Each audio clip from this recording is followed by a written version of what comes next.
Komið í sæl. Píratar fengu 3 menn kjörna á þing fyrir 3 árum, en þingflokkurinn gæti margfaldasta stærð með við það fylgi sem flokkurinn hefur fengið í könnunum síðustu misseri.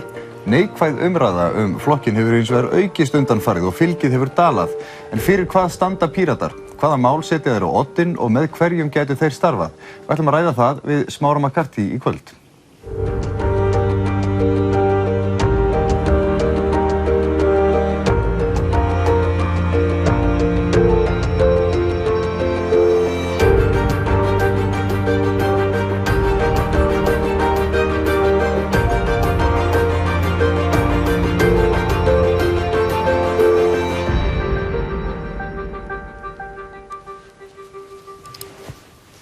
Velkomin Smári. Þið voru með 3 manna þingflokk á þessu kjörtímabili samt logaði allt í illdeilum og það þurfti vinnustaðasálfræðing til að ná sáttum. Eru þið nógu stöðugt stjórnmálaafl til að ykkur sé treystandi fyrir valdi, til að stjórna landinu? Ég veit ekki til þess að það sé neinn stjórnmálaflokkur sem hefur ekki þessar innri deilur. Það hefur sýnt sig svolítið mikið nýlega.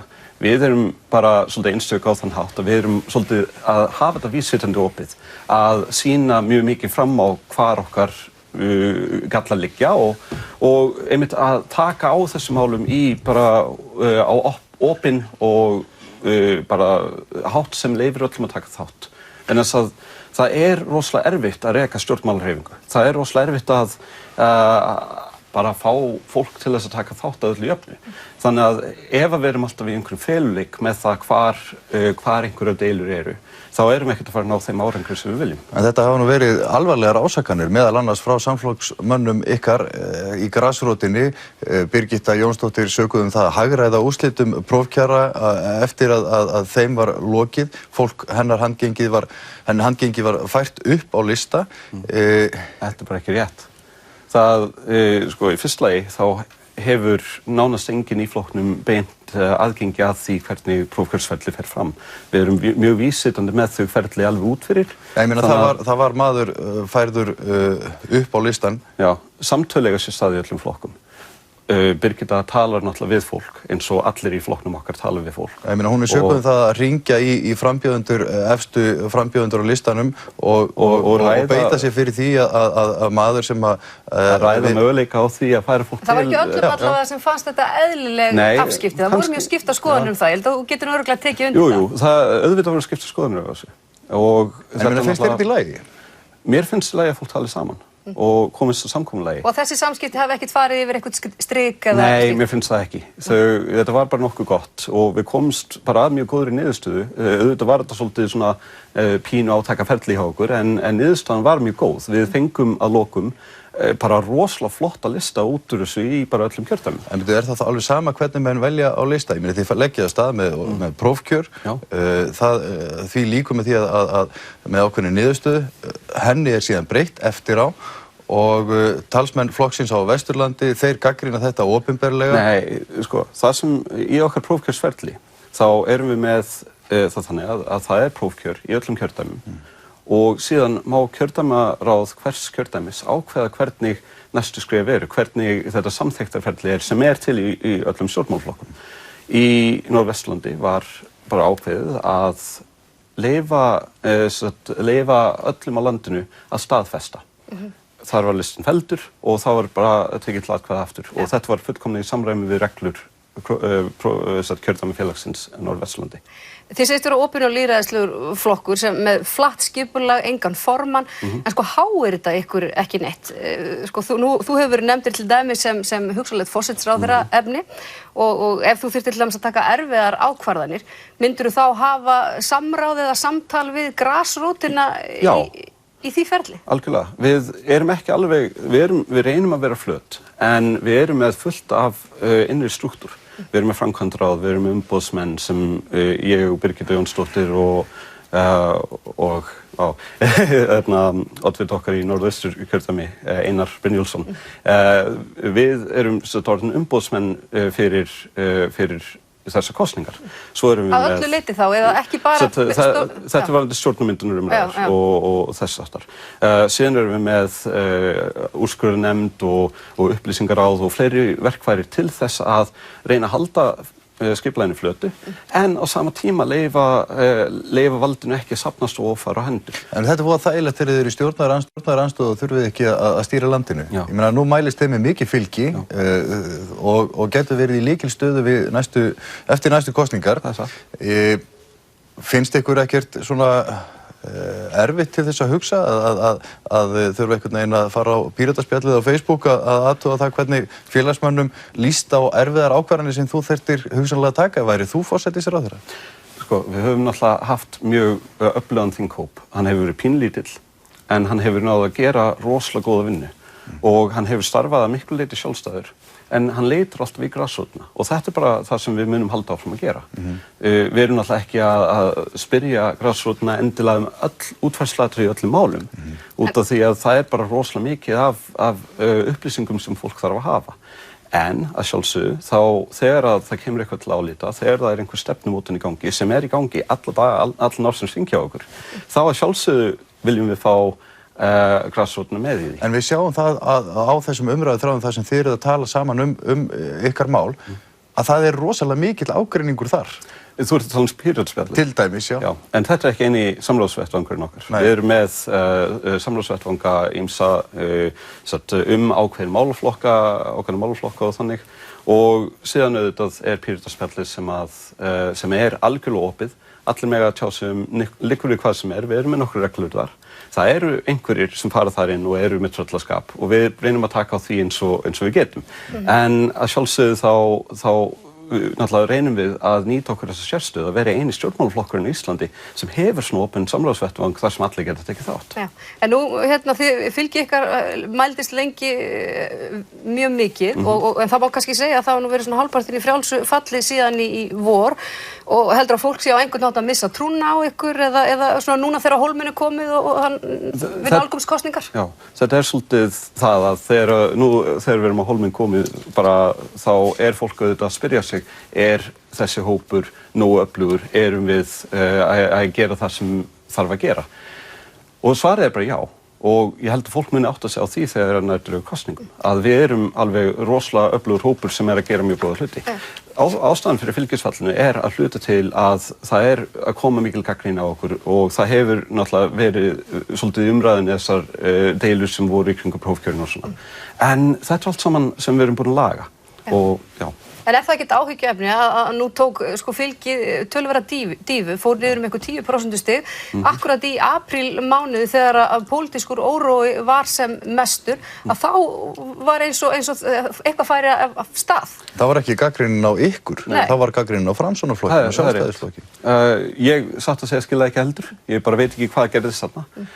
Auðvitað þegar Panamaskjölin kom út og þarna eru 3 ráðherrar í ríkisstjórninni allt í einu bendlaðir við spillingamál.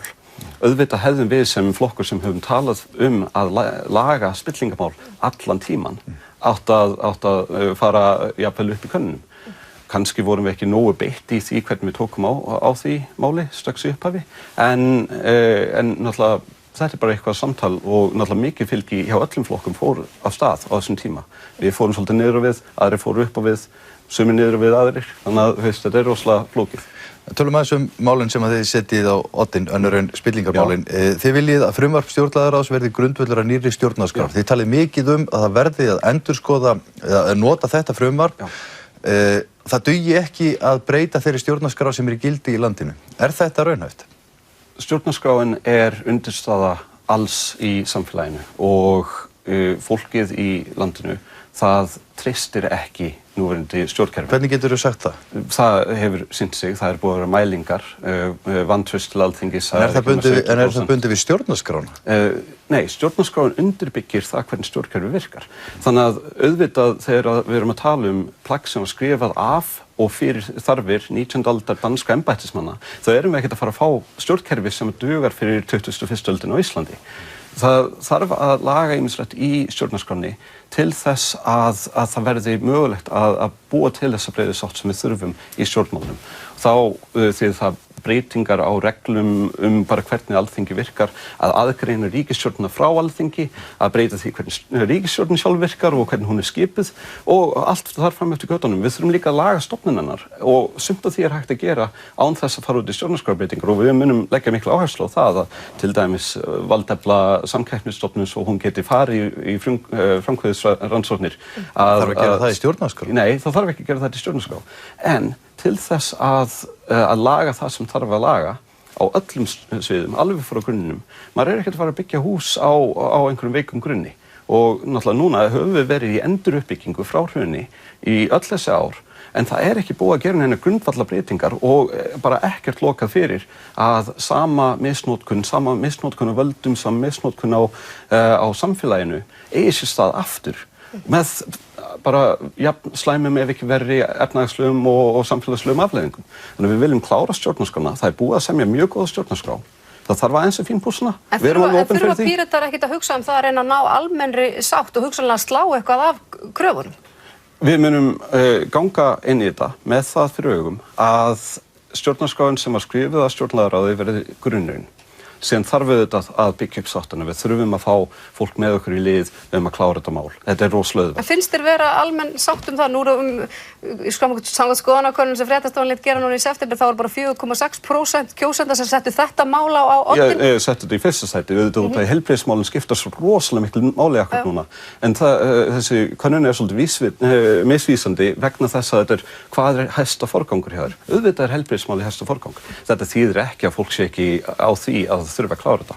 Og enda flestir flokkar í stjórnarandsstöðu eru alveg sammála það að við þurfum að klára þetta. Við skulum einmitt tala heilbrigðismálin. Þið viljið gjaldfrjálsa heilbrigðisþjónustu. Einnig að öll lyf vegna raskana og langvinna sjúkdóma séu ókeypis. Hvað kostar þetta? Þetta kostar miklar upphæðir. Það eru ýmsar tölur á kreiki þetta.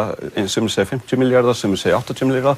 Eitt af vandamálunum í þessu að við vitum í rauninni ekki nákvæmlega hvað þetta mun kosta. Við vitum bara að þetta mun kosta helling. Þess vegna ætlum við að leggja áherslu á að byggja þetta upp smám saman af mikilli skynsemi. Landlæknir hefur sett 3 mál í forgang.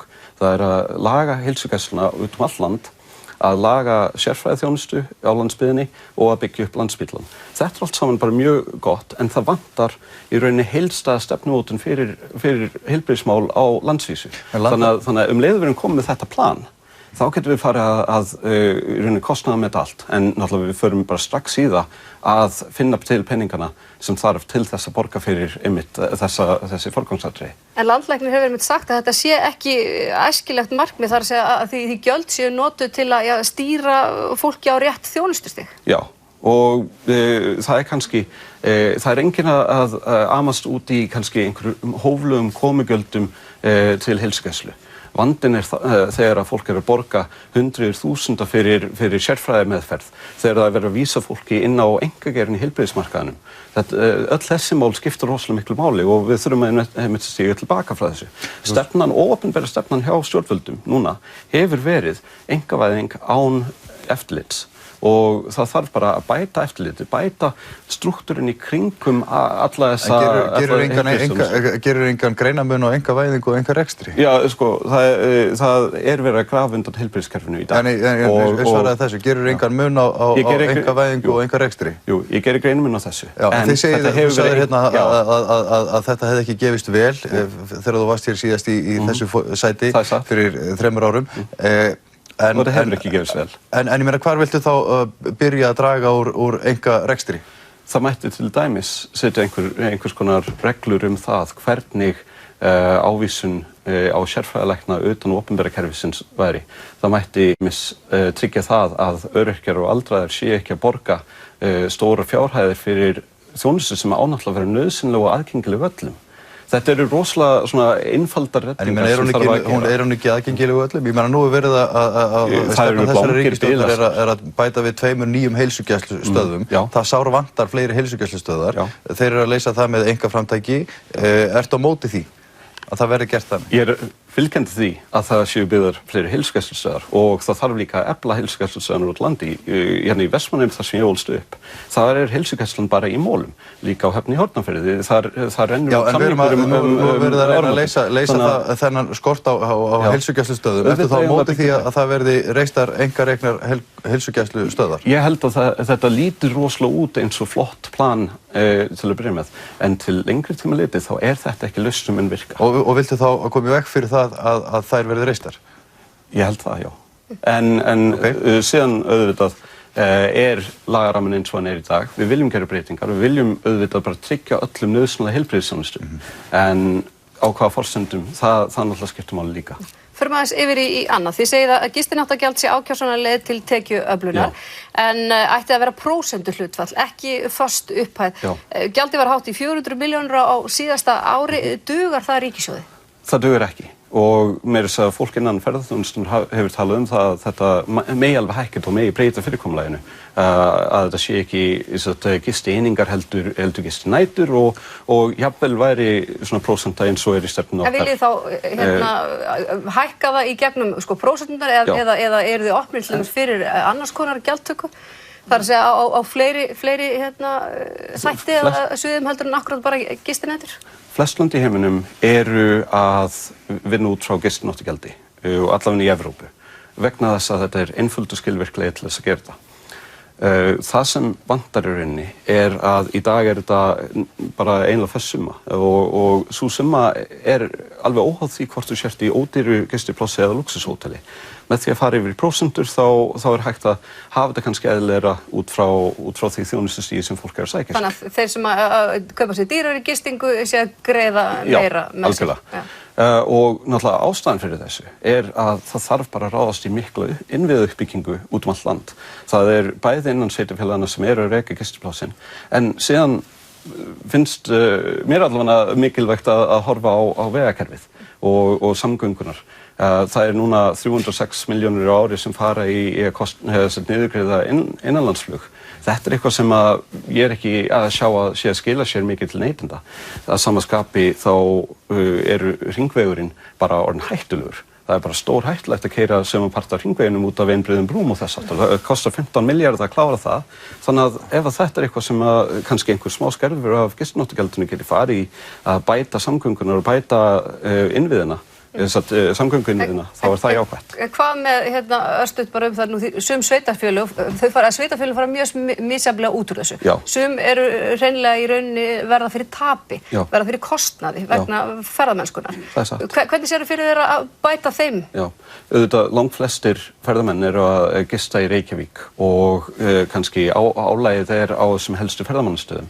Og það sem En ágangurinn víðar og sérstaklega í nágrenni Reykjavíkur eru sveitarfélög sem hafa lent í verulegum vanda. Já, alveg satt. Og það sem ferðaþjónustan sjálf leggur til að stjórnstöð ferðamála taki þátt í að dreifa þessum peningum. Það væri líka hægt að fara með þetta í jöfnunarsjóð sveitarfélaga. Þetta bara útfærslatriði sem við þurfum í raun að ræða í góðri sátt við alla aðila sem koma að málinu þegar því kemur. Þið talið kerfisbreytingar. Ein róttækasta kerfisbreytingin sem þið hafið talað fyrir og viljið láta stjórnsýsluna kanna að hér verði tekin upp svokölluð borgaralaun. Og þá fengju allir borgarar 18 ára og eldri skilyrðislausa grunnframfærslu frá ríkinu, sama hvort menn eru launþegar nú þegar eins og við hérna. Þýðir það ekki að menn ekki að forgangsraða í þágu þeirra sem standa veikar?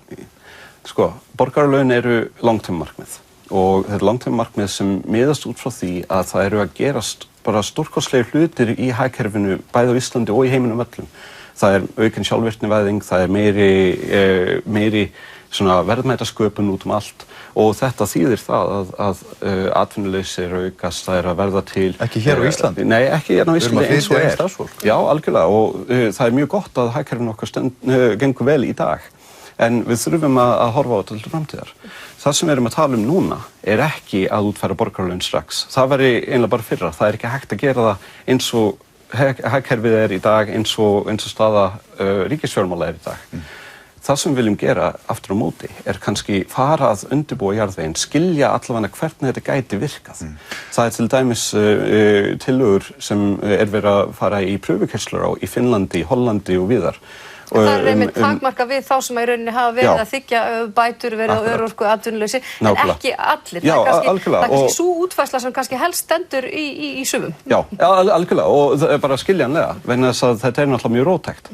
En til skamstíma þá erum við kannski heldur að tala að fara út í kannski neikvæðan tekjuskatt eða eitthvað þess háttar, sem myndi þá geta komið í stað ákveðna framfærslukerfa sem eru til í dag, jafnvel minnkað kostnaðinn við reksturinn á þeim, á meðan að hann minnkar líka það þegar fólk fellur á milli kerfa. Krónufallið í örorku framfærslunum og ellífeyrinum. Þetta má ekki gerast. Já, við höfum verið að tala um atvinnuleysið og það hefur verið rifjað upp á netinu á undanförnu myndband sem að þú settir á netið hérna fyrir nokkrum árum. Þar léstu það flakkaða með, það var bara frábært ef að 40-50% þjóðarinnar væru Þetta er náttúrulega, ég bara talaði svolítið kjánalega þarna og þetta var náttúrulega alls ekki ásætningur, en auðvitað vill maður ekkert að það verði svo mikið atvinnuleysi. Þannig að þú ert búin að skipta skoðun og... Nei, þetta er ekki bara skipta skoðun, ég bara sagði hluti sem við var ekki eins og sammála þá, en þetta er náttúrulega fyrir 6 árum síðan. Við vonum að þú sett sammálaði núna. Já, algjörlega. En förum aðeins í húsnæðismálin, rétt að ungt fólk styður ykkur. Hvaða lausnir hafið í húsnæðismálum? Hvað ætlaði að gera fyrir unga fólki? Náttúrulega, þetta er rosalega stór kerfislægur vandi. Og það þarf sjálfsögðu að byggja fleiri og ódýrari húsnæði út allt land. Það er ekki nægilega þéttbyggð, það er að hluta til skipulagsatriði. Það þarf að breyta kannski reglunum í kringum hvernig skipulag fer fram. Það þarf líklega að veita einhverjum peningum í að byggja upp félagslegar íbúðir sem virka fyrir nútíman og sem henta mismunandi fjölskyldustærðum og fjölskylduformum og þess háttar. En umfram allt þá þarf líka að hætta með þetta endalausa séreignarkerfi. Það er rosalega margir á mínum aldri, ég er sjálfur leigjandi, rosalega margir á mínum aldri sem vilja bara ekkert vera endilega að kaupa sér íbúð. Ég reyndar væri sjálfur til í það, ég hef ekki efnað því, og það eru líka margir í þeirri stöðu. Þannig að það þarf í fyrsta lagi að opna á eðlilegra leigukerfi með því að kannski breyta fyrirkomulaginu, kannski, já, það er hægt að skoða eins og leiðir í því. Það er líka þarf að gera ódýrara að fjárfesta í íbúð og stór hluti vandanum þar er bara að vextinir af lánum eru rosalega háir og þetta er mikið til vegna þess að við erum með algjörlega snargalið peningakerfi á Íslandi. Það er bara, fjármagnskostnaður er bara rosalega hár út af greiði krónunni. En yfir í allt annað, ef þið komist í lykilstöðu eftir þessar kosningar, með hverjum viljið starfa? Birgitta hefur til dæmis útilokað samstarf með Sjálfstæðisflokknum, einhverju fleiri sem þið útilokið svona fyrirfram? Sjálfstæðisflokkurinn hefur í rauninni útilokað samstarf með okkur með því að, segja það, bara Bjarni Benediktsson sagði bara hreint út að hún liti sig ekkert á að vinna með okkur, en á sama tíma þá útilokuðu þau líka kerfisbreytingar. Við erum til að vinna með öllum þeim sem eru til í að taka þátt í því að byggja upp betra Ísland, að laga þá stóru kerfisgalla sem er á landinu. En ég meina, er ekki þessi ríkisstjórn að búin að gera róttækjabreytingar á almannatryggingakerfinu? Hvaða kerfisbreytingar eru það? Það til dæmis stjórnarskráin, áður nefnda. En það er stjórnarskráin þar sem að menn vilja breyta stjórnarskráin í ýmsum ákvæðum hennar og hafa unnið að því á þessu kjörtímabili? Já, þeir hafa ekki breytt neinu sem skiptir máli. En ekki bara því að það er ekki eins og þið viljið að breytinni með heildarendurskoðun? Ekki eins og þau 65% nánast sem kusu með nýri stjórnarskrá á sínum tíma vildu. Það sem er verið að gera það er verið að búa til einhvers konar svona nýjan ágreining einhverjar smá lagfæringar í staðinn fyrir að ráðast á málið heildstætt. En veist, það er líka fleira sem vantar. Það vantar til dæmis að laga skattakerfið, loka fyrir kennitöluflakk, loka fyrir þunna fjármögnun. Þetta er allt saman atriði sem að stjórnarflokkar í núna hafa talað endalaust að reyna að laga, en sem gera þeir aldrei neitt þegar á hólminn er komið. En eru þið með einhverja sérstaka skoðun á því hvort þið viljið frekar starfa til vinstri eða hægri eða er allt opið bara? Við vísvitandi viljum ekki skilgreina ykkur hægri vinstri vegna þess að þetta er úrelt módel. Við erum mjög frjálslyndur flokkur. Þar sem við leggjum áherslu á frjálslyndi frekar en stjórnlyndi og fyrir vikið þá náttúrulega erum við að tala einstaklingsfrelsi og þess háttar. En samt ekki í algjöru tómarúmi heldur eru einstaklingar náttúrulega þátttakendur í samfélaginu. Þannig að við erum til í að vinna með öllum þeim flokkum sem eru til í að taka þennan pól í hæðina. Leggja áherslu á aukið atvinnufrelsi fyrir fólk, bætt velferðarkerfi, betra menntakerfi og allt þetta ásamt þessum kerfisbreytingum sem eru grundvallaratriði ef við ættum að laga það sem að á Íslandi. Tíminn hjá okkur búinn, við verðum eiginlega að láta þessu loki núna, við vildum ræða svo margt við fleira. Það væri frábært. Kæra þakki fyrir komuna. Takk. Næsti gestur í forystusætinu Óttar Proppé, formaður Bjartrar framtíðar. Hann situr fyrir svörum á sama tíma annað kvöld. En við minnum einnig á málefnaþátt efnahags- og atvinnumál sem einnig verður í beinni útsendingu annað kvöld strax á eftir fréttum. Alla kosningaumfjöllun okkar má svo finna á kosningavefnum ruv.is/x16. Sæla sinni. Verið sæl.